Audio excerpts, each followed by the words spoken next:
Bukod sa Kamara, may iba't ibang opinyon sa Senado tungkol sa pagtanggal o pagbawas ng excise tax. Malaki nga naman ang magiging epekto nito sa kaban ng bayan. Ang magkasalungat na opinyon ng dalawang senador sa ulat na ito ni Gasi Sari. Gasi. Bakit hindi pa isinama ang diesel? Yan ang tanong ni Senator Amy Marcos makaraang tumulak ang unti-unting pagsuspende sa excise tax na langis. Anya, ang diesel ang pinakaginagamit ng mga tsuper, mangingisda at magsasaka, kung kaya't nais nitong agad na matanggal din ang buwis sa krudo. Pero taliwas naman ito sa isang senador. Para kay Senator Erwin Tulfo, naiintindihan kung bakit kerosene at LPG lamang ang isinuspinding excise tax.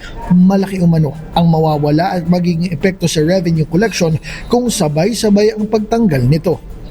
Remember na in every action there's always reaction. So this might be a positive action for the people, for the consumers, pero it will be negative naman reaction to the government, to the coffers of the government kasi mawawalan tayo ng kita. It's easy to say kasi we hear na tanggalin na muna yung excise, alisin natin. Ang iniisip lang ng gobyerno natin, paano naman towards the end of the year? Bagamat kasama sa inihain niyang Senate Bill 1935 na kasama ang VAT sa tatanggalin, ay malaki ang magiging epekto nito sa ekonomiya.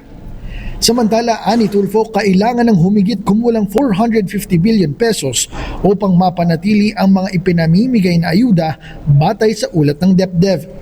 Sa ngayon, pinag-aaralan ng Pangulo kasama ang Department of Finance at mga economic managers nito ang iba pang hakbang bilang solusyon sa oil crisis.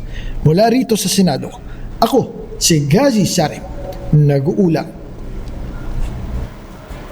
Maraming salamat sa iyo, Gasi Sarip.